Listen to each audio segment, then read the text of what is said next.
خدائی دعویٰ کرتا رہا اور حضرت ابراہیم علیہ السلام کا مذاق اڑاتا رہا۔ پھر بھی حضرت ابراہیم علیہ السلام نے بارہا نمرود کو اللہ تعالیٰ کی وحدانیت سے آگاہ کیا، مگر نمرود اسی طرح اپنے کفر و شرک پر ڈٹا رہا اور حضرت ابراہیم علیہ السلام کے سامنے خدائی کا دعویٰ کر دیا۔ تو پھر ناظرین، نمرود نے حضرت ابراہیم علیہ السلام سے سوال کیا کہ بتا تیرا رب کون ہے؟ تو حضرت ابراہیم علیہ السلام نے فرمایا کہ میرا رب وہ ہے جو زندگی اور موت دیتا ہے۔ تو اس بات کو سن کر نمرود اپنے تکبر سے مسکرایا اور کہنے لگا وہ تو میں بھی دے سکتا ہوں۔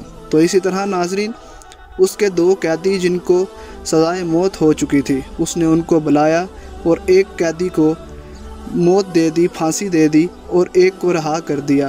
اور اسی طرح حضرت ابراہیم علیہ السلام سے کہنے لگا کہ دیکھو میں نے ایک کو زندگی دے دی اور ایک کو موت۔ تو اس طرح ناظرین نمرود اپنی باطل دلیلیں دینے لگا اور بارہا اپنے تکبر سے باز نہ آیا اور حقیقی خدا ہونے کا دعویٰ کرنے لگا اور حضرت ابراہیم علیہ السلام سے کہنے لگا کہ بتا تیرا خدا کون ہے؟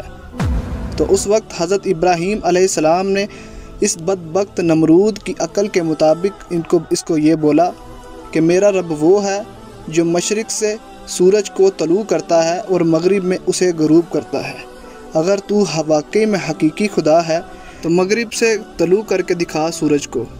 یہ بات سن کر نمرود کے رنگ اڑ گئے اور وہ لاجواب ہو گیا اور وہ اپنی قوم کے سامنے رسوا ہو گیا۔ تو اس کے بعد بھی ناظرین حضرت ابراہیم علیہ السلام نے نمرود کو بارہا اللہ تعالیٰ کی وحدانیت سے آگاہ کیا، مگر نمرود اپنے کفر و شرک پر ڈٹا رہا اور حضرت ابراہیم علیہ السلام کے بار بار اللہ تعالیٰ کی وحدانیت کی طرف بلانے کی وجہ سے نمرود تنگ آ گیا اور کہنے لگا کہ اگر تیرا خدا سچا ہے تو اپنے خدا سے بول میرے ساتھ جنگ کرے۔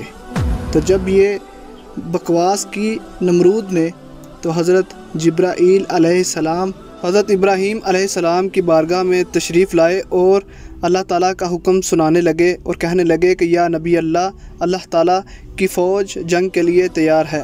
جب یہ پیغام حضرت ابراہیم علیہ السلام نے سنا تو حضرت ابراہیم علیہ السلام نے فرعون سے اللہ تعالیٰ کا پیغام سنایا اور کہا کہ اللہ تعالیٰ کا لشکر تیار ہے۔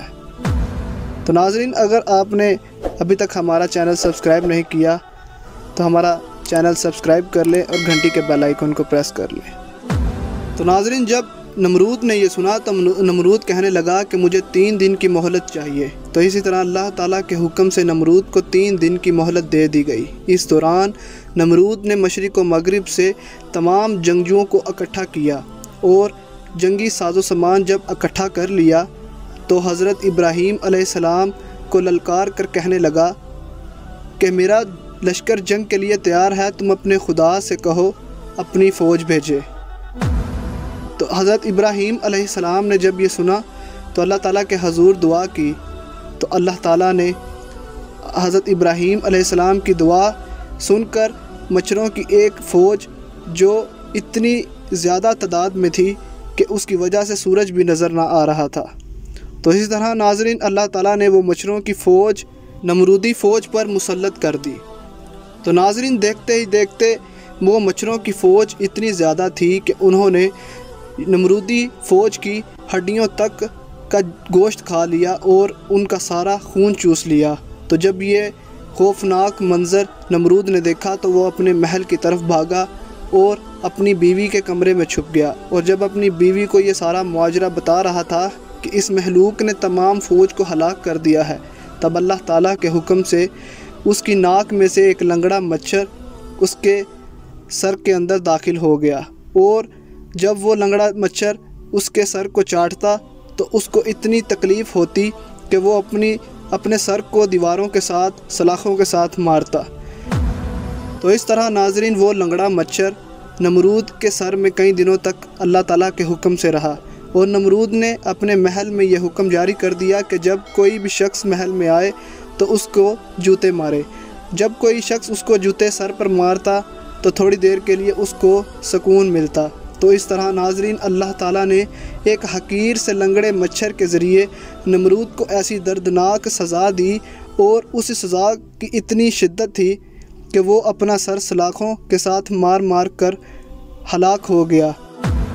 تو ناظرین، اس بات میں کوئی شک نہیں کہ اللہ تعالیٰ نہایت رحم کرنے والا ہے اور دردناک عذاب دینے والا ہے، اور اللہ تعالیٰ ہی واحد وحدہ لا شریک ہے جو عبادت کے لائق ہے۔ تو ناظرین، جب بھی اللہ تعالیٰ کی ذات کو کسی ظالم بادشاہ یا کسی فرعون نے للکارا ہے تو اللہ تعالیٰ نے کسی حقیر مخلوق کے ذریعے اس کو ایسی دردناک عذاب سے مبتلا کیا کہ وہ دنیا کے لیے عبرت کا نشان بن گیا۔ اسی طرح نمرود بھی دنیا کے لیے عبرت کا نشان بن گیا۔ تو ناظرین، اللہ تعالیٰ کے حضور دعا ہے کہ اللہ تعالیٰ ہمیں سیدھا رستہ دکھائے۔ تو ناظرین، ابھی تک اگر آپ نے ہمارا چینل سبسکرائب نہیں کیا تو ہمارا چینل سبسکرائب کر لیں اور گھنٹی کے بیل آئیکن کو پریس کریں تاکہ آپ کو نئی معلوماتی اور تاریخی ویڈیو مل سکے۔ ملتے ہیں اپنی نیکسٹ ویڈیو میں، تب تک کے لیے اللہ حافظ۔